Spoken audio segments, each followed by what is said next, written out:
Oh, hello. I'm from Caroline. It's Karen Malfit. I'm from Elephants Learning Design. I just want to discuss with you today some main points for my coursework. The first one will be about quality and standard procedures. This is about, just to tell you briefly about it.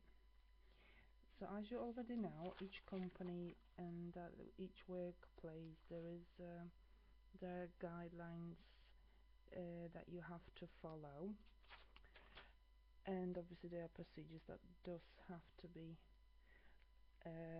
followed. So I wanted to just in general just discuss it and give you an example from my project. So basically, yeah, learning a designer, I'm like a digital designer, and I try to make sure that I follow equality and diversity policy. That means that the projects that I create are accessible for all learners regardless of age, ethnicity, background, religion, gender. I also try to create my project of logical structure sentences. I also include interactions, animations, clear text, no spelling mistakes, grammar, punctuation, visible images found for certain projects as use the required template font size, follow copyrights, and I try to follow structure for writing like introduction, paragraphs, conclusion.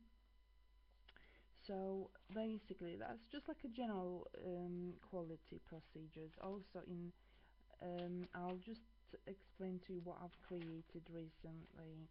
So basically what I've created recently is some work about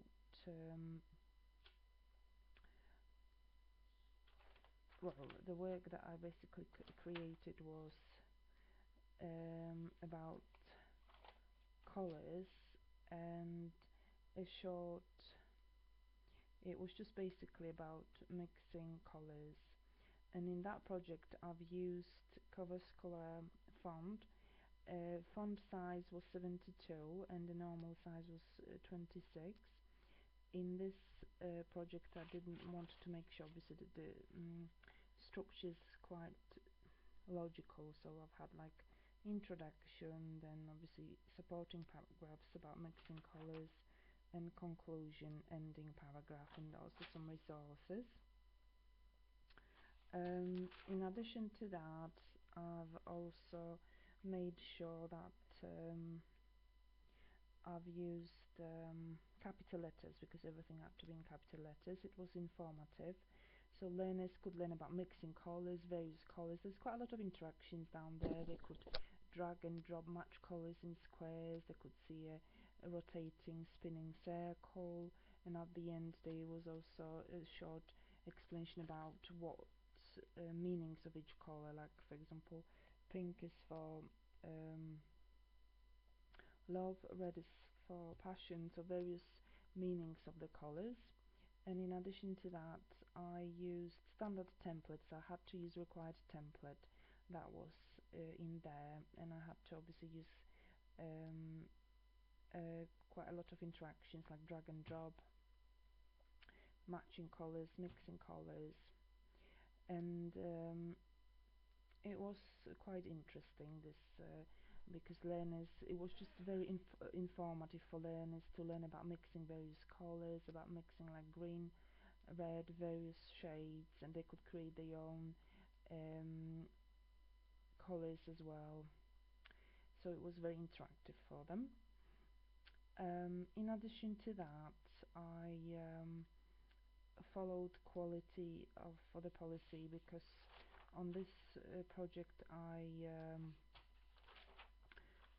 once I've completed that project, I have to email my level 4 colleagues. They've checked that project, and now later they give me feedback to improve. So for example, they said the font was too small, so obviously I had to resize it, put a bigger font of size 26 and 72 for the main caption. I also had to just follow the feedback. There were a few other changes that I've been advised to add meanings of the colors to that assignment, and another level 4 colleagues also suggested that I should even introduce a bit more animations, which I did, drag and drop, and learners could match colors, spin the circle, so various animations were introduced. It was all using Captivate.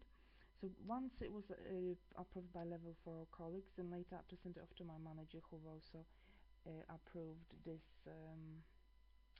project. So that's basically about quality and standard procedures, and once it's approved by line manager, then it just goes live to teachers. And at the end of it as well, what happens is we also have a one-to-one meetings and also team meetings when we get constructive feedback. So for example, we sit down together and other colleagues suggest what I need to improve on this project. So for example, they were suggesting that I should change the colors and I should put some blank white colors inside so the learners couldn't match the colors themselves. So after this constructive feedback, I also implement the changes. So in general, our department does deal with high standards in terms of digital design, so creativity is very important to make sure we use digital and creative methods, which I did use throughout my project. It was in Captivate, was all digital and creative. Also introduced high quality digital content and created a new e-learning design in there.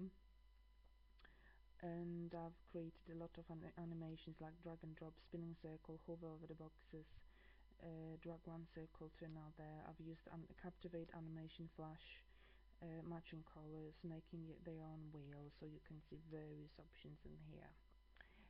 And I've also used this in another project which was involved in the art. That was Piet Mondrian and primary colors as well. Moving on to the next topic again, I wanted to explain to you how I've used instructions.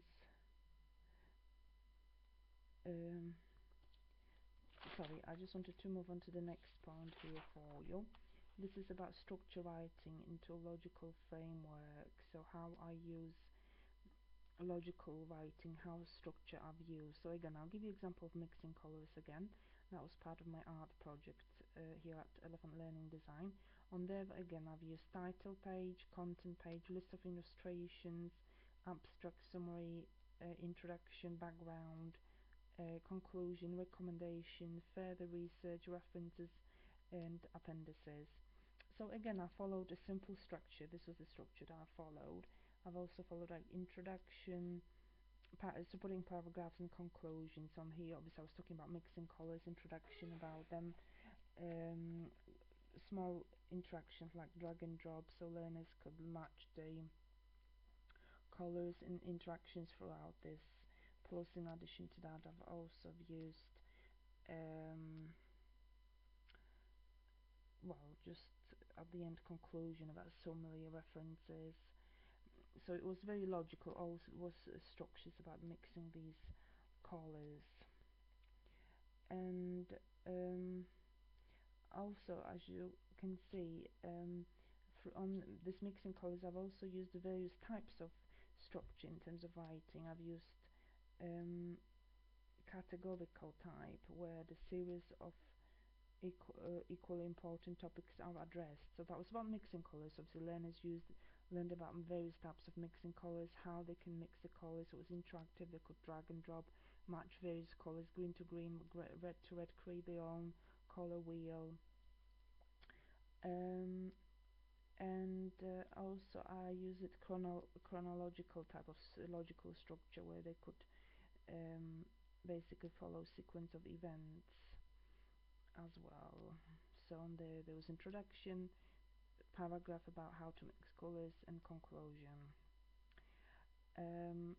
So obviously most presentations have a logical type of structure. The one that I've just discussed: introduction, supporting paragraphs, conclusion. And I've also used informative language, so easy to understand for the learners. Obviously, regardless of their race, background, religion, it's very easy because images are large, fonts are large, bold, image also content is easy to read, so it's easy to understand to everybody regardless of their background, race, age.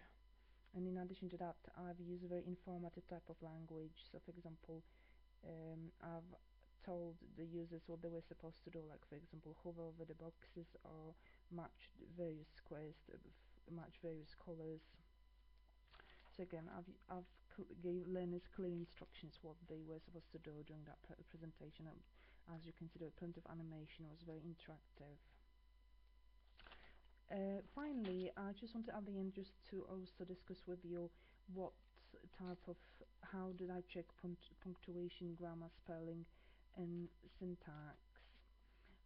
Actually, what I've used is an online resource. It's an excellent resource where you can go to www.publishmywriting.com, and also I've used another online resource called punctuationchecker.org.